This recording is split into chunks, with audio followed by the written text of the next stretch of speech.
बोलो जयकारा बोल मेरे श्री गुरु महाराज की जय। श्री परमहंस अवधूत मत अमर ज्योति दर्शन श्री आनंद अमृत कुंड श्री श्री 108 श्री सदगुरुदेव जी महाराज श्री तृतीय पातशाही जी ने श्री प्रवचन फरमाए थे कि श्री परमहंस अवधूत मंदिर के चारों कोनों पर श्री आनंद अमृत कुंड होंगे।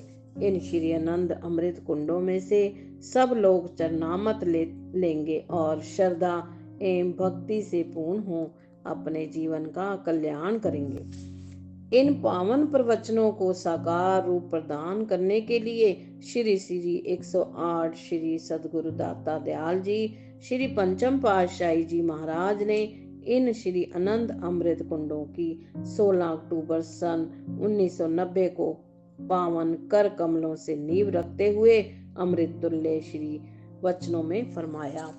महापुरुषों की यह धुरदरगाई मौज थी कि श्री आनंदसर के परिसर में श्री अमृत कुंडों का निर्माण किया।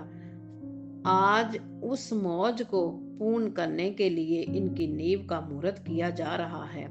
थोड़े दिनों में ही इनका निर्माण कार्य पूर्ण हो जाएगा। भाइयों भक्तानियों की और भी ये अति शीघ्र बनकर तैयार हो जाएंगे। इन अमृत कुंडों से लोग चरणामत पान करके अपने तन मन के रोग दूर करेंगे। तन मन को स्वस्थ रखने वाली सबसे उत्तम और अचूक औषधि है श्री अनंतपुर दरबार की सेवा। श्री तृतीय पातशाही जी महाराज जो जो सेवा फरमा गए हैं, यह समझो कि वह सेवा गुरुमुखों के कल्याण एवं उन्नति के लिए है। यही मायनों में ये सच्चा सुख और सच्चा आनंद प्राप्त करने के साधन हैं।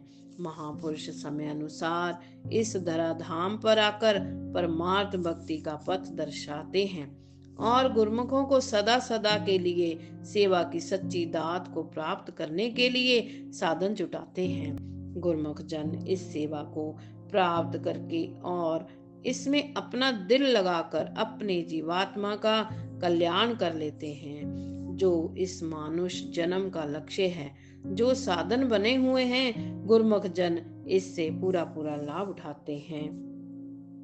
आप स्वयं इन अमृत कुंडों के निर्माण के समय यहाँ आकर विराजमान होते हैं। साथ में कुछ महात्मा जन एवं भक्त जन भी आते हैं। आप प्राय महापुरुषों के उपकारों का वर्णन करते हुए भाव विभोर हो जाते हैं। इस महान स्थान की महिमा का गायन करते हुए इसकी रूपरेखा एवं भव्य भवन का चित्र सबके सम्मुख प्रकट करते श्री चरणों में खड़े हुए महात्मा जन आश्चर्यचकित होकर यही कहते कि सचमुच धुर धाम के वासी धुर के संदेश को लेकर अवतार धारण करते हैं, परंतु सदैव इस रहस्य को गुप्त रखते हैं। उस समय श्री स्वामी विचार पूर्णानंद जी ने श्री चरणों में विनय की कि प्रभु, इन अमृत कुंडों का निर्माण कार्य तो पूर्ण हो गया है, अब इनका चरणामत पान करवाकर शुभ मुहूर्त निज कर कमलों से करने की कृपा करें।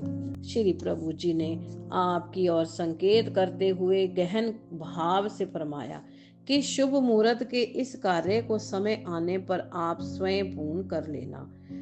त्रिकालदर्शी महापुरुषों के रहस्य गुप्त रूप से भविष्य निधि बनकर रह जाते हैं। ज्योतिर्मय उपासना स्थल को भव्य रूप प्रदान करने के साथ साथ आपने श्री मंदिर परिसर के सारे फर्श पर संगमरमर लगवाया। दिवाकर और सुधाकर भी अपने अपने समय पर उदय होकर इस स्थान को निर्मल ज्योत्सना से परिपूर्ण कर अपने भाग्य मनाते हैं।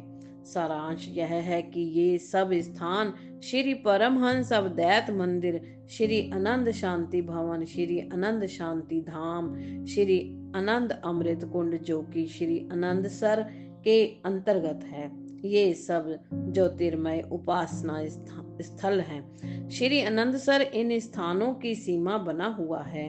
अपनी लहरों से प्रमुदित कर श्री आनंदपुर को तीर्थ धाम बनाने के श्रेय को चरितार्थ कर रहा है। यहाँ श्रद्धालु प्रेमी जन पावन दर्शन, तीर्थ स्थान, स्नान, सत्संग तथा अध्यात्मिक विद्या को प्राप्त करने की दृष्टि से आते हैं और अपने जीवन का सच्चा लाभ उठाते हैं। बोलो श्री गुरु महाराज की जय।